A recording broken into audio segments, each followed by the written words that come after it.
नमस्कार, पेश है इस हफ्ते का मुकाबला। वापस आया हूं मैं चांदनी चौक। अब सबसे पहले एक बात आपको बताना चाहूंगा, वो ये है कि जब नरेंद्र मोदी की सरकार बनी थी, हम इसी चांदनी चौक में आए थे लोगों से ये जानने के लिए कि उसकी इस सरकार से उम्मीदें क्या हैं, खास तौर पर अर्थव्यवस्था को लेकर, इकोनॉमी को लेकर। क्योंकि कभी भी नहीं भूलना चाहिए कि नरेंद्र मोदी जी ने जिस दावे को लोगों के सामने रखा था वो ये थे कि अच्छे दिन आएंगे।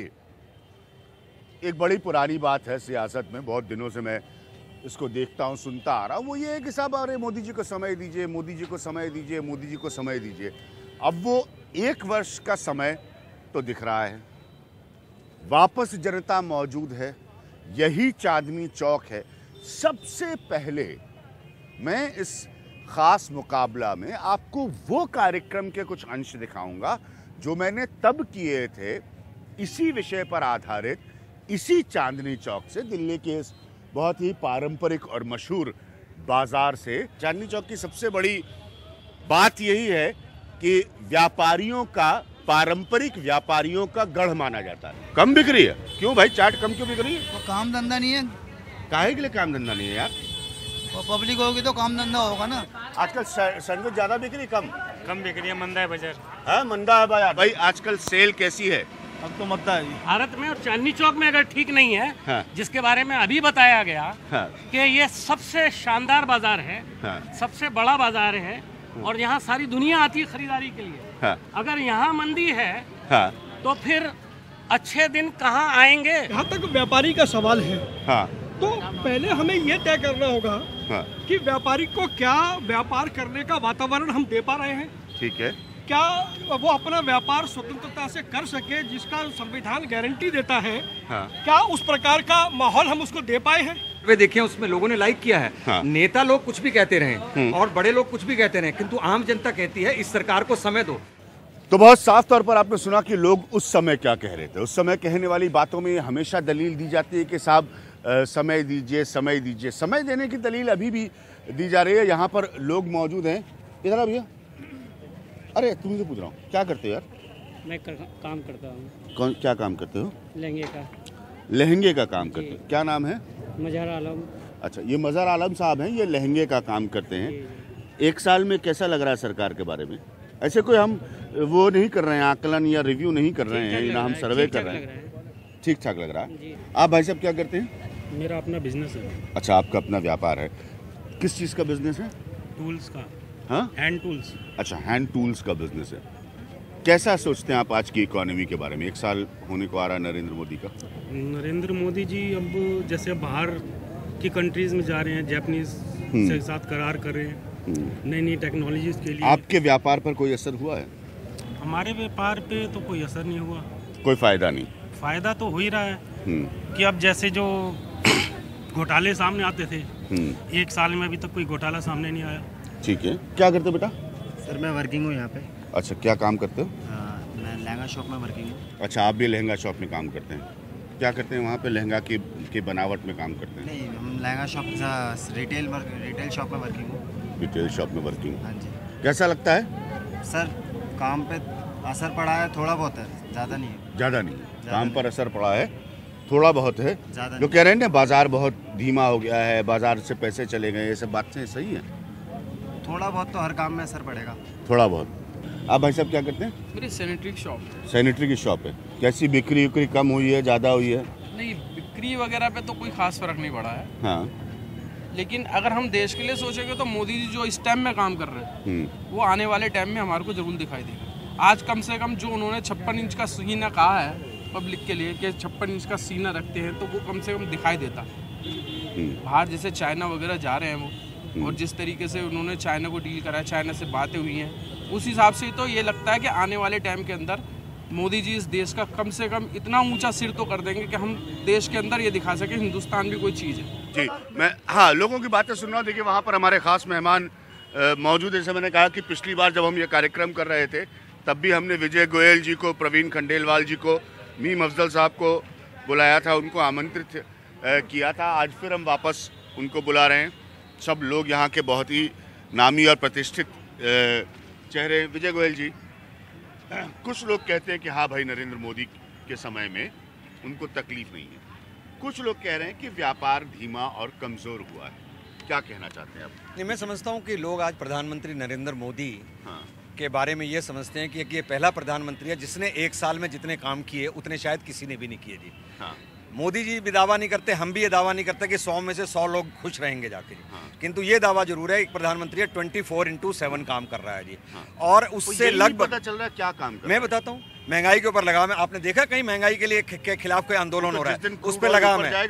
क्रूड ऑयल की बात नहीं है, पेट्रोल और डीजल, सुनिए ना, पेट्रोल और डीजल के दाम नीचे आ गए हैं, उसका सारी तरफ असर नजर आता है। एलपीजी का जो सिलेंडर खुली मार्केट में मिलता था उसके दाम नीचे आ गए हैं जाके, सब्सिडी का मिल ही रहा है, 5 किलो का सिलेंडर इंट्रोड्यूस हो गया है। और तो और जो गरीब आदमी है उसके लिए जितनी योजनाएं इस प्रधानमंत्री ने चलाई हैं, 11 करोड़ लोग तो जनधन योजना के अंतर्गत रजिस्टर्ड हुए हैं बैंकों के अंदर, जिनको लाभ मिलेगा जी। गाँव देहात में जब मैं जाके पूछता हूँ लोगों से और लोगों से कहता हूँ हाथ खड़े करके बताइए कितनों का अकाउंट है जनधन योजना में, तो सब यही बताते हैं कि उनके अकाउंट नहीं है। मैं समझता हूँ जो 1.5 गुना मुआवजा किसानों को जाना था वो अभी तक पहुंचा नहीं। आपके दावों को नहीं झुटला रहा, पर मैं ये समझता हूँ कि ये आंकड़े हैं, ये दावे, हाँ, ये दावे सब कैमरे पे हैं, ये कोई कहीं 11 करोड़ लोगों ने अपने आप को रजिस्टर्ड कराया। अभी जो 3 योजनाएं चलाई हैं, जीवन ज्योति योजना, सुरक्षा बीमा योजना, अटल पेंशन योजना, समृद्धि कन्या योजना, ये सब गांव देहात आम आदमी गरीब आदमी के लिए योजना है। और 5 करोड़ लोग 2 दिन के अंदर जो इसके अंदर रजिस्टर्ड हुए हैं, उससे लाभ किसका होगा? 12 रुपए में 2 लाख का एक्सीडेंट बीमा हो रहा है आदमी का, 330 रुपए के अंदर 2 लाख का बीमा हो रहा है उसके अंदर आदमी का। कन्या समृद्धि योजना के अंदर आदमी 12,000 रुपए साल के जमा करेगा, उसको 20 साल बाद 6 लाख रुपए मिल जाएंगे। तो मैं समझता हूँ लोग बड़े खुश हैं, और सबसे बड़े लोग खुश हैं कि भ्रष्टाचार के ऊपर जो लगाम लगाई है कांग्रेस, खा गई 1,76,000 करोड़ कोयले के अंदर, कॉमनवेल्थ गेम्स के अंदर और स्पेक्ट्रम के अंदर, और यहाँ पर कोयले से जो 3 लाख करोड़ रुपया आया, तो मैं समझता हूँ वो पब्लिक के लिए फायदा है। धारणा ये है कि व्यापार कमजोर हुआ है, व्यापार ढीला हुआ है, पैसे का रोटेशन जो इकोनॉमी को चाहिए होता है वो कमजोर हुआ है। अब ये योजना वो योजना, ये योजना वो योजना, तो इनकी सरकारों को भी मुझे 2 मिनट धैर्य से सुनना जी। हाँ। ये सरकार ने मैंडेट मांगा 5 साल के लिए। हाँ। अभी साल भर हुआ है जी।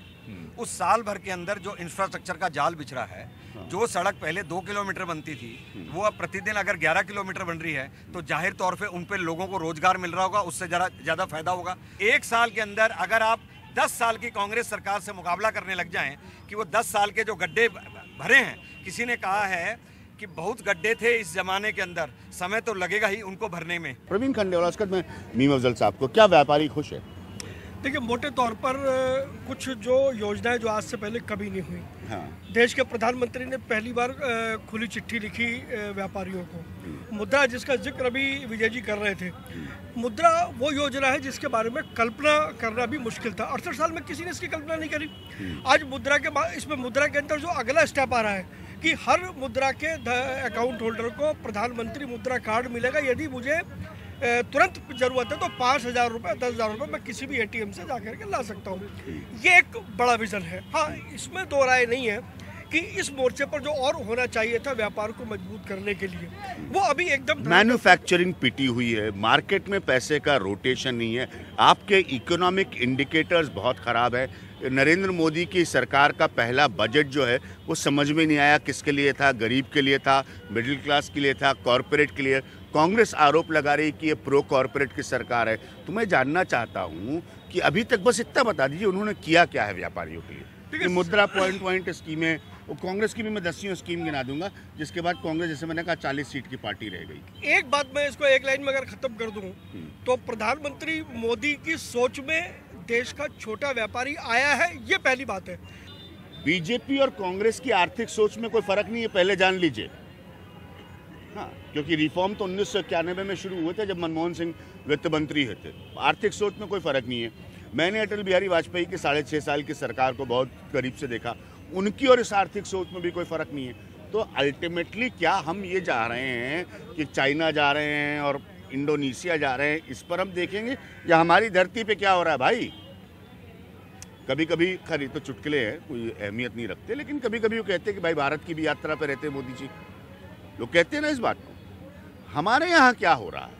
हाँ, मीम अफजल साहब, कांग्रेस ने ही भी बड़े रिफॉर्म्स किए, अब राहुल गांधी पलट कर कह रहे हैं कि साहब ये तो सरकार प्रो कॉर्पोरेट है। प्रो कॉर्पोरेट तो आपकी सरकार भी बहुत थी। 100 दिन पूरे हुए थे, इसी जगह पे हाँ। हमने कुछ बातें की थी। बिल्कुल सही बात है। उस वक्त मोदी जी की पॉपुलैरिटी उरूज पर थी। हाँ। और आपने हर दुकानदार से यहाँ बात की थी और उसने कहा था धंधा नहीं है, मंदा है। आज आप हर दुकानदार से बात कीजिए, उससे कहिए कि मोदी जी की सरकार का 20% टाइम पूरा हो गया है, 20% ही हैज ऑलरेडी कंप्लीटेड। बिल्कुल सही बात है। तो क्या कारोबार में 20% का इजाफा हुआ? देखिए, हम आए हैं चांदनी चौक में। हाँ। आप किसान की भी बात कर रहे हैं, उस पर भी बात कर सकते हैं। आप मजदूर की बात कर रहे हैं, उस पर भी बात कर सकते हैं। मजदूर भी यहाँ मिलेंगे आपको, ठेले वाला मिलेगा, रिक्शा वाला मिलेगा। माइक लगाइए, उससे पूछिए खुश है। अगर वो खुश है तो हम झूठे हैं, अगर वो खुश है और खुश नहीं है तो आप झूठे हैं। हमारा कहना मतलब ये है कि सिर्फ ये कहना कि मोदी जी आने के बाद ज़बरदस्त काम किया है। विदेश दौरे 17 किए उन्होंने, आज तक किसी प्रधानमंत्री ने एक साल में 17 दौरे नहीं किए। रिजल्ट क्या है? निवेश के लिए शुरुआत की थी, $35 बिलियन, जिससे इन कारोबारियों को भी फ़ायदा होने वाला था। $35 बिलियन जापान से आना था, $20 बिलियन कहाँ से आना था? चाइना से आना था, जिसका वादा करके गए थे। 9 महीने के बाद आज जो एग्रीमेंट साइन हुआ है वो $10 बिलियन का हुआ है। गोया चाइना $10 बिलियन पीछे भाग गया। हम कह रहे हैं कि हमारी फॉरेन नीति बहुत आगे जा रही है, कामयाब है, हम निवेश ला रहे हैं, तरक्की होगी इस देश के अंदर, देशों दूसरे देशों से रिलेशन बहुत अच्छे होंगे। किस देश से अच्छे हुए हमारे रिलेशन? अमेरिका ने क्या दिया?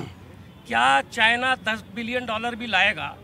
और यहाँ पर अगर वो इंडस्ट्री लेकर के आता है, वो अपने यहाँ से चीज़ें लेकर के आता है, टेक्नोलॉजी लाएगा।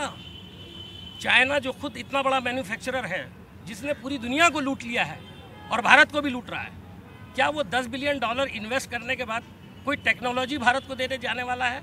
जो मेक इन इंडिया का बुनियादी उसूल है। देखिए, मेक इन इंडिया, मैं यहाँ पर दूसरे लोगों की तरह सिर्फ गाली नहीं दूंगा, एक अच्छा कॉन्सेप्ट मोदी जी ने दिया, मेक इन इंडिया, यानी हिंदुस्तान में बनाओ। मैं कहता हूँ ना, हाँ। नईम अफजल साहब की मैन्युफैक्चरिंग की जो हालत है वही मैं वो पूछ तो रहा होती हूँ। नहीं रही है, तो मैं मेक इन इंडिया देखिए, क्या? मेरा कहना ये है कि आप अगर 5 साल के इस सरकार को मौका देना चाहिए, ये मैं भी मानता हूँ। और जैसे गोयल साहब ने भी कहा, बिल्कुल सही बात कही कि 5 साल टाइम देना चाहिए, लेकिन आपने 1 साल का मतलब है 20% वक्त गुजार लिया, 20% रिजल्ट आ गया। ये हमसे मत पूछिए, चलिए पब्लिक के दरमियान में और लोगों से पूछिए। एक बात बताइए, जिन लोगों ने 60 साल गुजार लिए और देश के हालात को बिल्कुल बिगाड़ दिया, वो लोग आज कहते हैं कि 1 साल के अंदर मोदी जी रिजल्ट दे दें। मैं समझता हूँ कि अगर वो बाहर जा रहे हैं, जो लोग ये जो विदेशों के विदेश में वो जा रहे हैं, घूमने नहीं जा रहे हैं, वो विदेश में जो जा रहे हैं वो इसीलिए जा रहे हैं कि हमारे देश के अंदर ज्यादा से ज्यादा इन्वेस्टमेंट कैसे आ सकती है। वो मेक इन इंडिया घर बैठे नहीं होगा, उसके लिए आपको बाहर निकलना पड़ेगा। पहले हम कटोरा लेकर जाते थे, पहले हम कटोरा लेके जाते थे, और अभी रिफॉर्म्स को अगर ये पार्लियामेंट के अंदर रोकने की कोशिश करेंगे, हर रिफॉर्म्स को रोकने की कोशिश करेंगे और फिर ये आशा करेंगे कि मोदी सरकार काम करे, तो ये लोग कौन कहे होते हैं चैलेंज करने के लिए? मैं ये कहना चाहता हूँ कि जो कुछ भी रिफॉर्म्स ला रहे हैं, मिसाल के तौर पर अभी हमने किसान वाला जो बिल है उसको रोकने का काम किया। जब वो बिल लेकर आए थे तो भारतीय जनता पार्टी उसमें शामिल थी, उनके अपने अमेंडमेंट्स दिए गए। उसके बाद आने के बाद कौन सी ऐसी मजबूरी थी जिसके तहत अचानक आप ऑर्डिनेंस लेकर के आ गए, उस आपने बने बनाया कानून को हटा दिया। और अभी आप तीसरी बार आज तीसरी बार फिर उसको लेकर के आ रहे हैं। ये जो किसानों की सच्चाई योजना चल रही है, किसानों के लिए सॉइल हेल्थ कार्ड चल रहा है, किसानों के लिए ऋण की बात चल रही है, किसानों की जो फसल नष्ट हुई उसको 50 की जगह 33% हो गया जाके पूरी जाके। अरे जमीन फ्री में नहीं, 4 गुना पैसा दे रहे हैं। और सुनो, आपने 20,000 एकड़ जमीन आप ले गए थे। मुझे रुकना पड़ेगा ये बहस को। कल किसान आए थे मेरे कार्यक्रम में, उन्होंने आकलन करके बता दिया कि ये सुप्रीम कोर्ट के आदेश के बाद कि इनको जो मुआवजा है ज़मीन का वो कोई बहुत आगे नहीं मिलेगा। अभी मैं कुछ जल्दी बता देता हूँ, ज़्यादा नहीं। मैंने मथुरा, आगरा, फिरोजाबाद, टूंडला, मैनपुरी, इटावा, इनमें से कई सारे इलाके आपके हैं भारतीय जनता पार्टी के, उनकी यात्रा की। आधे किसानों को जनधन योजना का पता नहीं है। सारे कार्यक्रम हैं, आपको मैं टेप भिजवा दूंगा। मैं सिर्फ एक छोटी सी बात आपसे पूछना चाहता हूँ, क्योंकि लोग यहाँ कह रहे हैं कि मोदी जी चाइना चले गए, अमेरिका से हो गए। मैं सिर्फ इतना जानना चाह रहा हूँ, मोदी जी प्रो रिफॉर्म है? क्यों नहीं? हाँ, मैं समझ, हाँ, मोदी जी खुद कह रहे हैं वो प्रो रिफॉर्म है। क्या मोदी जी प्रो कॉर्पोरेट है? ये पहली बात, एक बात समझ लिया, ये जो लोग चिल्ला रहे हैं कि मोदी जी प्रो कॉर्पोरेट हैं, दूसरी बात जी, वो गलत है। मोदी जी प्रो गरीब हैं। एक गरीब का आदमी प्रधानमंत्री बना और वो आज गरीबों की ही सारी योजनाएं जा रहे हैं। देखिए एक एग्जांपल देता हूँ सिर्फ, जितने भी एनवायरमेंटल क्लियरेंसेस की हमने, जिससे कारण कई सारी इंडस्ट्रीज रुकी पड़ी थी, आप उसको देखोगे मोदी जी ने इंडस्ट्रीज की के जो कॉरपोरेट की जो इंडस्ट्रीज थी वो क्लियर कर दी, पर उसमें काम करने वाले जो हजारों लाखों मजदूरों को काम मिला उसको आप नहीं देख रहे हैं इसलिए। और जो कॉरपोरेट हैं वो भी इंडस्ट्री लगाते हैं, वो भी रोजगार देते हैं, पर ये कह देना कि मोदी जी कॉरपोरेट के लिए कोई एडिशनल उनको बेनिफिट देंगे, इस बात को ना कोई कहता है ना कोई मानता है। इस बात को आर्थिक विश्लेषण का एक आधार है कि जो प्रो रिफॉर्म नेता हुए हैं वो प्रो कॉरपोरेट भी नजर आते हैं। अगर मोदी जी प्रो रिफॉर्म हैं आपके हिसाब से, तो वो प्रो गरीब कैसे हो सकते हैं? प्रो गरीब के लिए मैंने बताया ना, जितनी योजनाएं उन्होंने चलाई वो सब प्रो गरीब हैं। और एक और मैं बात बताता हूँ जी, अगर आप लैंड रिफॉर्म्स करते हैं, उन लैंड रिफॉर्म्स करने के कारण अगर आप इंडस्ट्री लगाते हैं तो आप उसको कह रहे हैं प्रो कॉर्पोरेट। मैं कहता हूँ देखिए बड़ा बुनियादी सवाल है। इस मिथ का टूटना बहुत जरूरी है। ठीक है, अगर अभी तक हिंदुस्तान में ये लगा कि अगर हिंदुस्तान में तरक्की होगी तो कॉर्पोरेट आदमी करेगा, आम आदमी या छोटा व्यापारी तरक्की नहीं कर सकता। हाँ। पहली बार पहला बजट लेकिन नरेंद्र मोदी जी के वित्त मंत्री अरुण जेटली का हम तोड़ेंगे ना, हमारा मिलकर तोड़ेंगे ना। क्या बात कर दी आपने? मेरा कहना क्या है कि 68 साल के इस मिथ को कि देश में रिफॉर्म केवल कॉर्पोरेट ला सकता है, इस मिथ को तोड़ने की कोशिश नरेंद्र मोदी ने की है। उसका एक सीधा सा उदाहरण ये है कि समाज का वो वर्ग, जैसे अभी मैं आपको बता रहा था, कॉर्पोरेट का जीडीपी में कंट्रीब्यूशन 15% है, हमारा 45% है। कॉर्पोरेट को सारा पैसा मिलता है, हमें 1 रुपया नहीं मिलता। लेकिन आज 68 साल में हम चीखते चिल्लाते रहे कि कोई हमारी तरफ आया तो जाए, लेकिन पहली बार आया तो सही ना। प्रवीण खंडेलवाल जी, मैं बड़े प्यार से आप लोगों से सवाल पूछ रहा हूँ। जो मोदी जी विदेश घूम रहे हैं, 17 मुल्क घूम रहे हैं, उससे जो वो निवेश लाएंगे वो आप तक जाएगा या कॉर्पोरेट तक जाएगा? नहीं, वो जो निवेश आएगा वो मैन्युफैक्चरिंग सेक्टर को बूस्ट करने के लिए आने वाला है। कॉर्पोरेट के माध्यम से, आपके माध्यम से। ये जो तुम्हारी लाइन है बिल्कुल गलत है। आप समझ लीजिए बात को। अगर 1 मिनट सुन लीजिए बात को। आप कहते हो जो निवेश आएगा वो कॉर्पोरेट सेक्टर को जाएगा। अरे जो भी निवेश आएगा उससे अगर इंडस्ट्रीज लगती हैं तो उनमें जो हजारों लोगों को रोजगार मिलेगा वो उसको जाएगा।